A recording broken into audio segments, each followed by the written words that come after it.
Baik, selamat sore Bapak Valesius Namo. Perkenalkan kami dari Sains 20 dan pada kesempatan yang kali ini kami akan mempresentasikan hasil tugas akhir kami mengenai peluruan zat radioaktif untuk membahas dan mengetahui kelemahan dan keunggulan dari zat radioaktif. Namun sebelum itu ada pepatah mengatakan nama kata sayang, maka dari itu izinkanlah kami untuk memperkenalkan diri kami terlebih dahulu. Baik, perkenalkan nama saya Om, absen 1093. Perkenalkan, nama saya Rafael Feliciano Manik, absen 26, kelas 93. Perkenalkan, nama saya Rina Stefan Ong dari kelas 93, absen 27. Baik, jadi sebelum kami membahas lebih dalam mengenai peluruan zat radioaktif, kami akan menjelaskan terlebih dahulu secara singkat mengenai apa itu fenomena zat radioaktif. Jadi, peluruan zat radioaktif adalah proses ketika unsur atau atom dari unsur yang tidak stabil berubah menjadi unsur lain yang lebih stabil dengan memancarkan partikel atau radiasi. Jumlah atom tidak stabil dalam suatu zat akan terus berkurang seiring berjalannya waktu. Penurunan jumlah atom ini tidak terjadi secara linear, melainkan mengikuti pola eksponensial yang berkurang dengan persentase yang sama dalam setiap interval waktu tertentu. Jadi, fenomena ini sangat penting dalam dunia nyata. Fenomena pelururan radioaktif ini sangat penting dalam kehidupan nyata, seperti dalam penentuan usia fosil menggunakan karbon 14. Penggunaan radiosotop dalam dunia medis hingga pengolahan limbah nuklir agar tetap aman bagi lingkungan. Berikutnya kami akan menjelaskan mengenai rumus-rumus yang umum dipakai dalam peluruhan radioaktif dan eksponensial. Pertama, ini adalah model matematika yang telah kami tentukan. Pertama ada AT sama dengan A0 kali 1/2 pangkat T per T. AT adalah jumlah zat yang tersisa setelah waktu T. A0 adalah jumlah zat mula-mula, T adalah waktu peluruhan, dan T adalah waktu paruh saat zat tinggal setengahnya. Kemudian model matematika yang kedua adalah A dalam kurung T sama dengan A0 kali E minus lambda kali T. Pangkat minus lambda kali T. Jadi A dalam kurung T adalah aktivitas zat setelah waktu T. Kemudian A0 adalah aktivitas awal. E adalah bilangan eksponensial, yaitu kurang lebih 2,718. Kemudian lambda adalah konstanta peluruhan dan T adalah waktu peluruhan. Kemudian model matematika yang terakhir adalah lambda sama dengan logaritma berbasis 2, yaitu kurang lebih 0,693 per T, yaitu waktu paruh. Nah, contoh soalnya adalah data awal atau A0 memiliki 100 gram karbon 14. Laju pertumbuhan atau peluruhan dinyatakan sebagai paruh waktu atau T. Seperti yang kita ketahui, paruh waktu dari karbon 14 satu periodenya itu 5.730 tahun. Periode waktu atau T adalah contoh nilai yang akan kami analisis. Jadi seperti yang kita ketahui, 5.730 tahun merupakan satu waktu paruh, kemudian dua waktu paruhnya adalah 11.460 tahun, dan kami menentukan 20.000 tahun sebagai periode tambahan yang nanti akan kami observasi dan kami hitung. Jadi ini perhitungannya seperti bisa kita lihat, misalnya ada periode tahun pertama itu perhitungannya 100 kali setengah pangkat 0 per 5.730 dan hasilnya ini 100%. Hasil 100% ini menunjukkan ketika karbon masih dalam periode 0 dan masih belum melakukan proses peluruhan sama sekali. Nantinya tentunya hasilnya akan berbeda seiring bertambahnya waktu sehingga paruh waktu juga bertambah. Oke, baik, saya menjelaskan visualisasi data tersebut ini. Jadi keterangannya itu grafik sederhana ini dibuat di GeoGebra.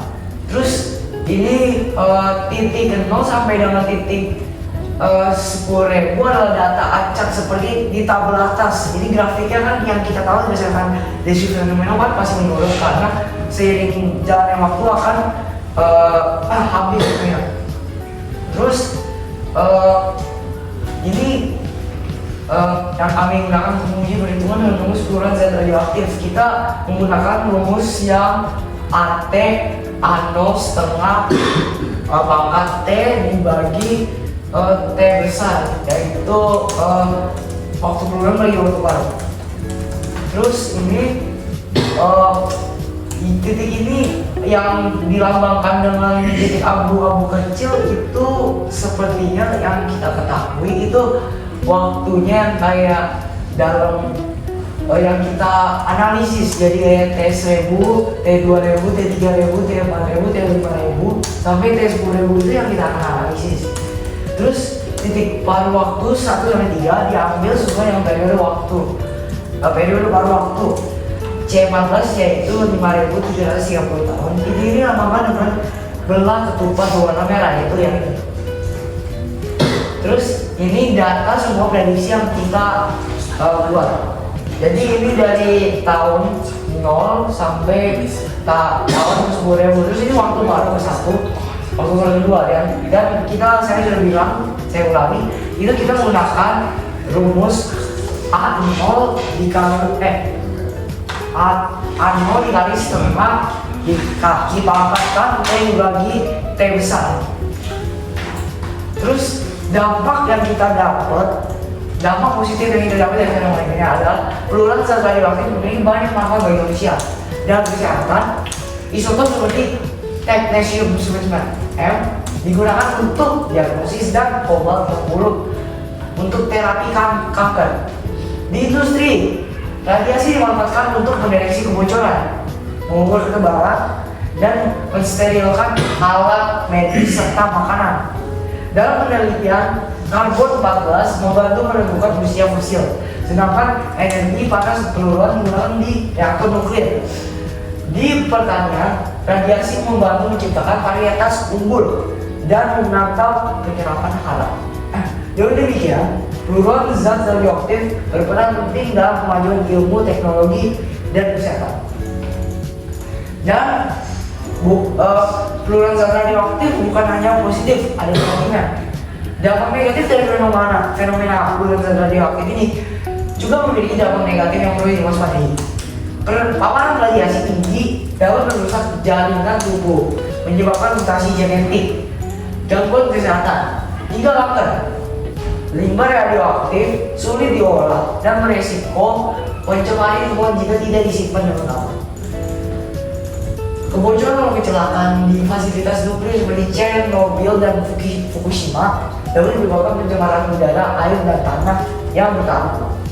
Oleh karena itu, penggunaan zat radioaktif harus diawasi ketat agar manfaatnya tidak menimbulkan bahaya bagi manusia dan lingkungan. Oke.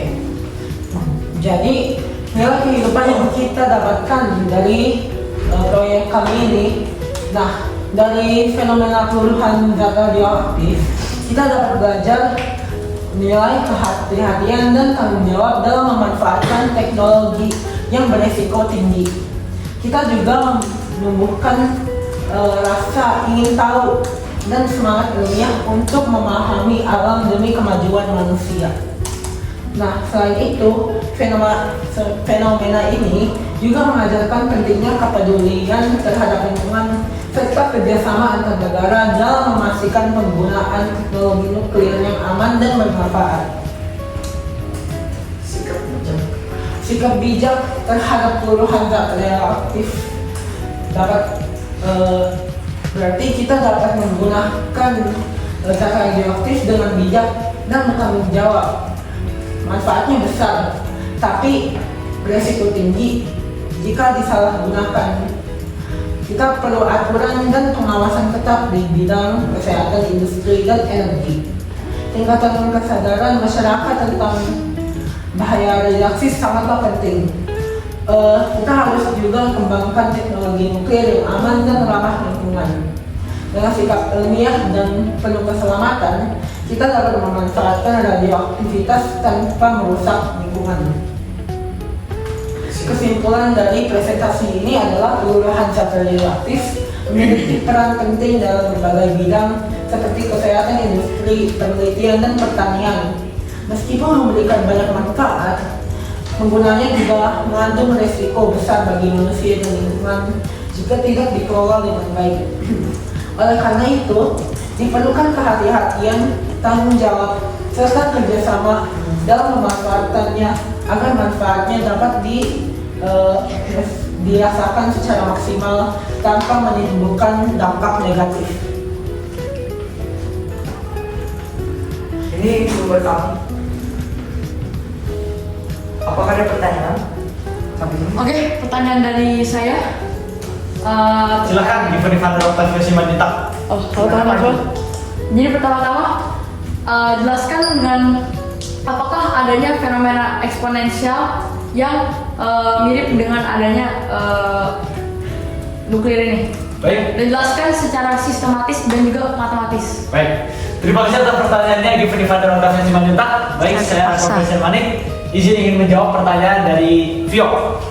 Jadi tentunya banyak sekali fenomena-fenomena lainnya yang dapat kita temukan di kehidupan nyata yang berhubungan dengan peluruhan zat radioaktif ini atau secara umum eksponensial. Kita akan mengambil contoh yang paling simpel. Contohnya kasus pandemi COVID-19 kemarin. Itu merupakan salah satu contoh dari adanya sebuah sistem eksponensial. Di mana seperti yang kita ketahui, virus tiap harinya jumlahnya berkembang dan pada akhirnya lama-lama jumlahnya berkurang. Sebuah perubahan angka secara bertahap ini telah menunjukkan bagaimana eksponensial tersebut itu sendiri bekerja. Kemudian kita juga bisa mengambil contoh dari di media sosial mengenai penyebaran informasi di media sosial seperti algoritma di media sosial dan lainnya. Itu juga merupakan salah satu contoh dari penerapan sistem eksponensial itu sendiri, karena tentunya seperti yang saya sampaikan sebelumnya, baik kasus-kasus penyebaran virus dan penyebaran informasi di media sosial ini merupakan angka-angka yang seiring bertambahnya waktu bisa berkurang dan bertambah secara bertahap ketika melalui periode-periode waktu tertentu.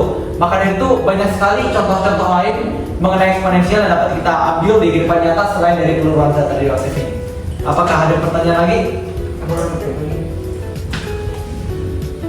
Baik, jika tidak ada pertanyaan, kita akan akhiri presentasi ini. Baik, sekian presentasi dari kami. Terima kasih.